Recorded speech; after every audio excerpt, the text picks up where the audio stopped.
Hi everyone, my name is Hope Wura Joshua.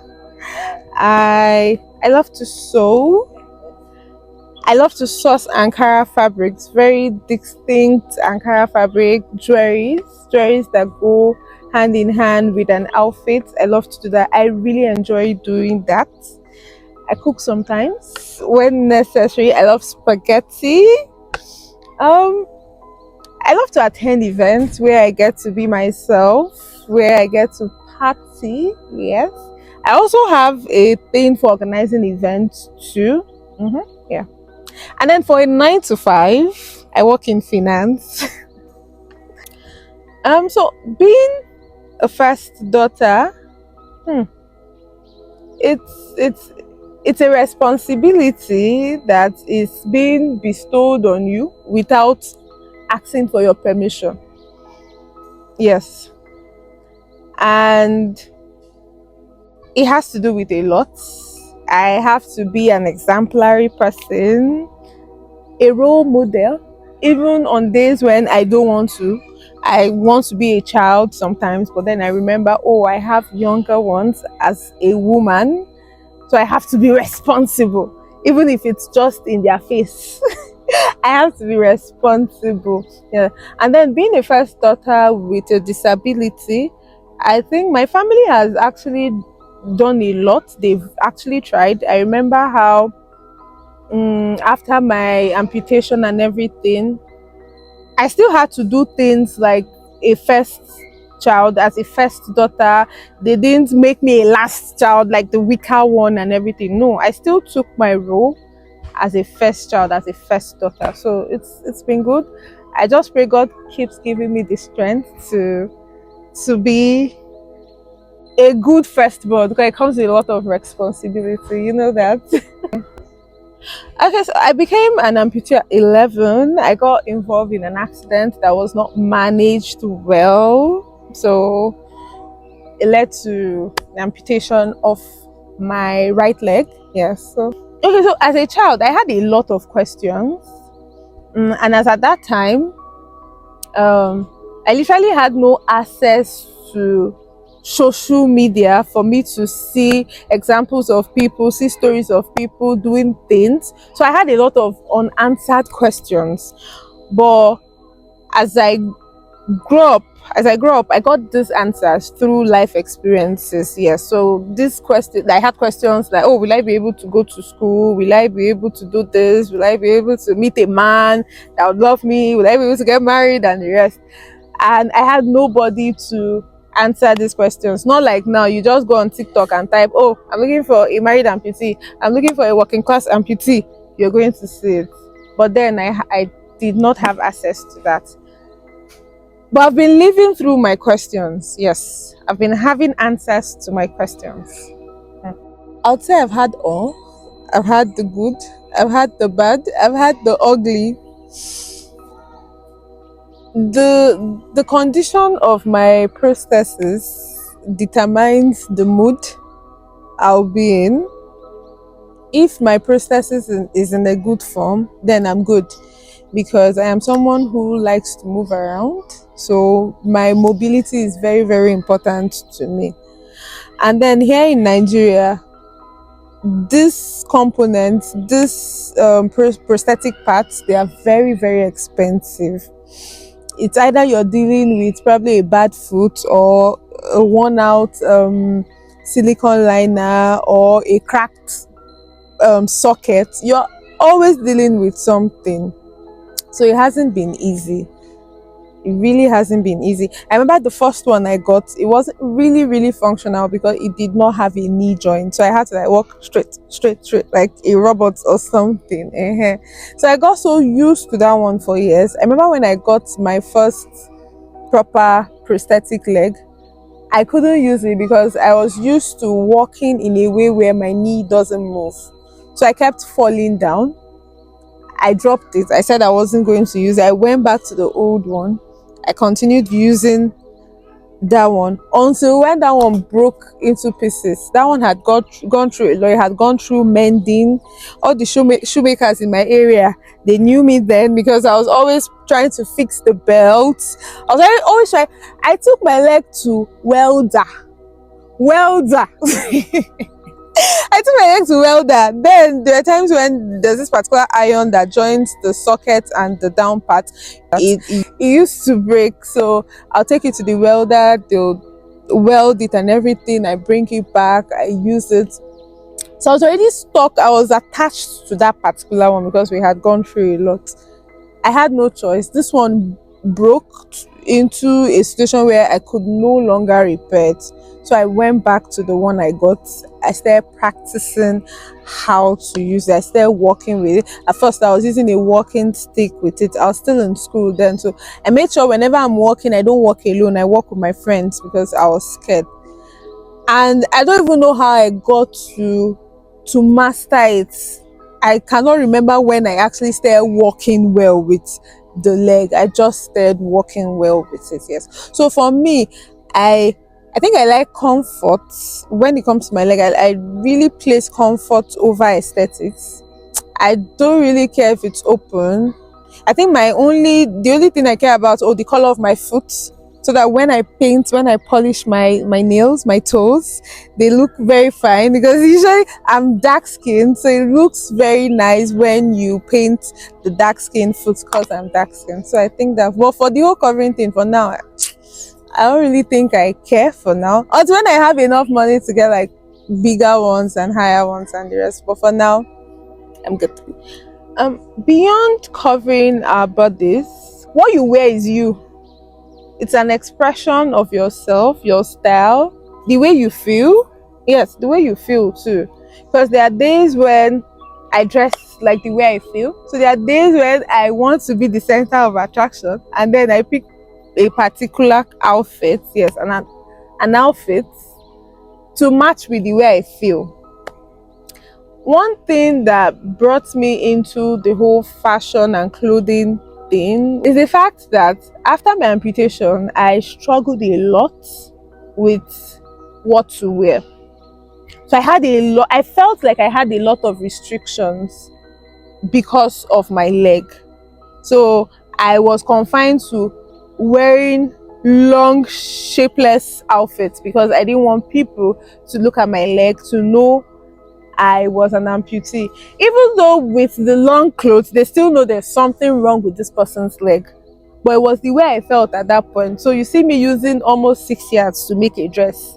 I had to start learning how to sew because I wanted to sew what I would feel comfortable in. Yes.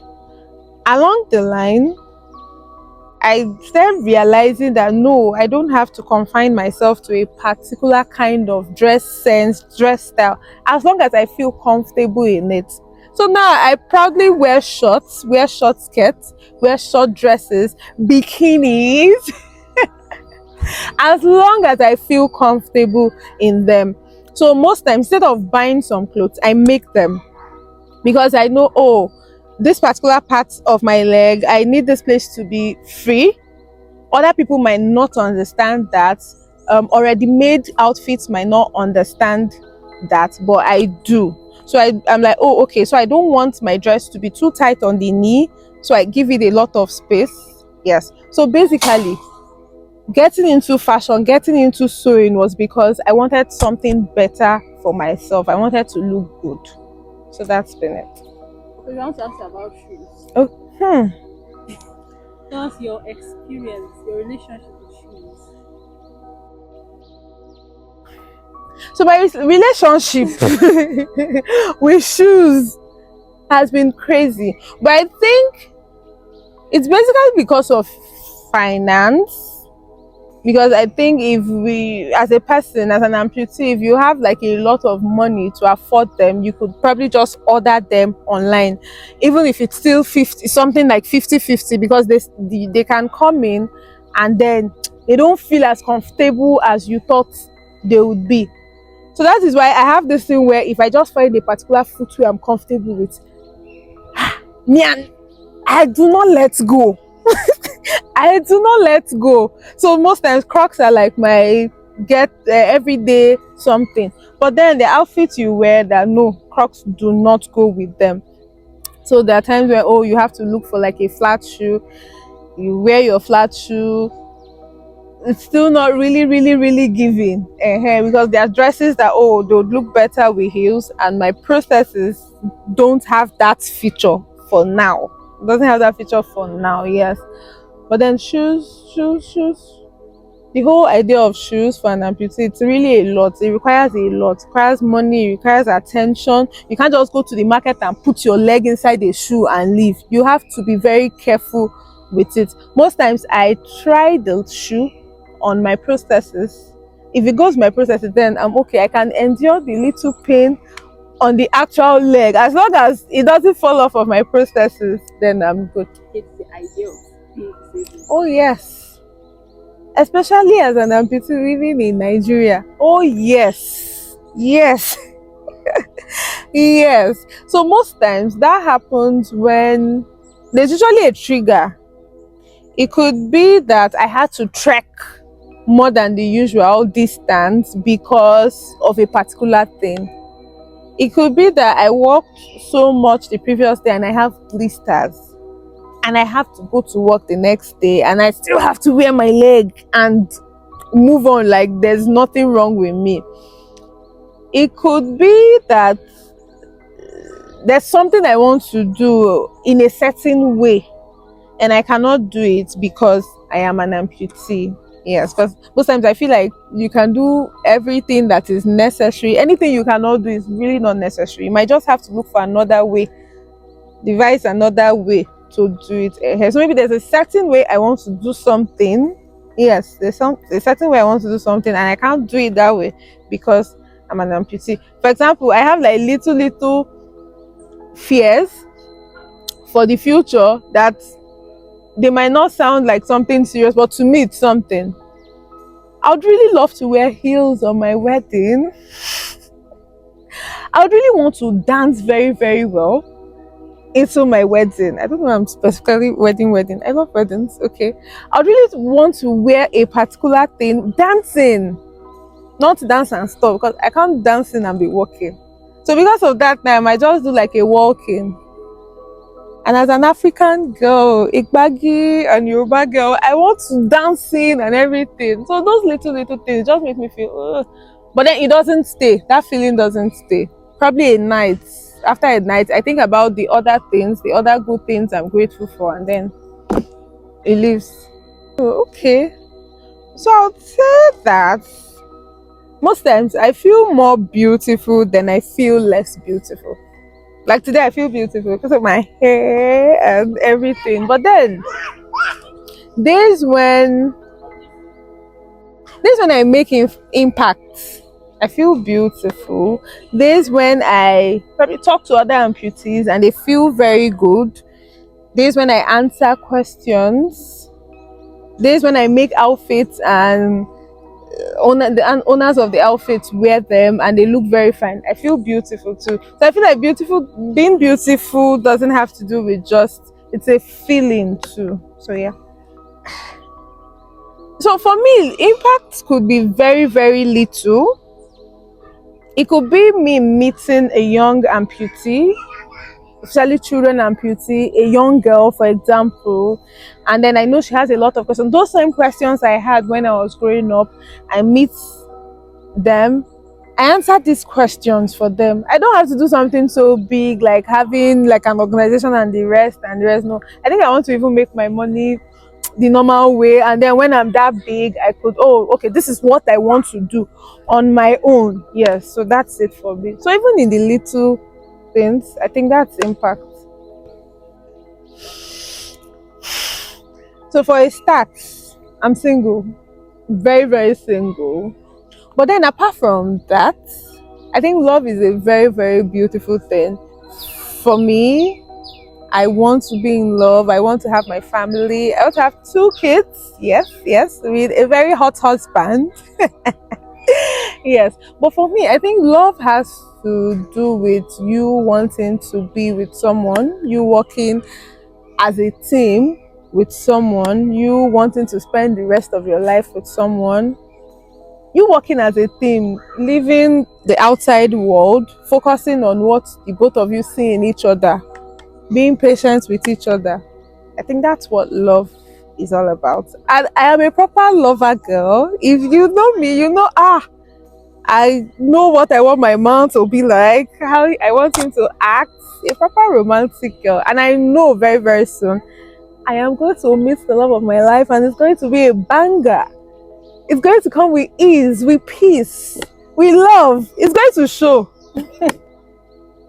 So career wise, 9 to 5 wise, I would really want to grow in the field I'm in right now. I want to be there. It's a place where I feel at peace, somewhere I can grow, develop myself. Then, when we keep 9 to 5 by the side, what I really love, I really want to have a store.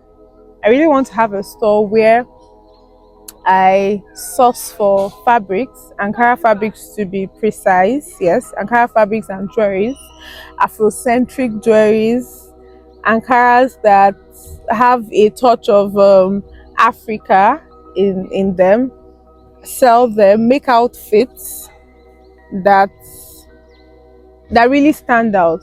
And also I would really want to learn about inclusive fashion. That's for clothing, not shoes, not the rest, clothing. So I would really want to probably take a course in inclusive fashion, so that it's not going to be all about me making outfits for myself as an amputee, but for other persons with disabilities. Seashells, no.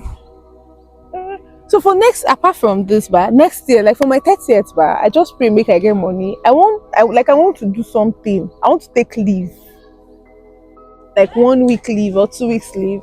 Even if I can afford Benin, I could just do like a budget. Like I want to go to Benin. I'm going to draw Lily on my back like tattoo. Carry a lot of bikini. Should I add that?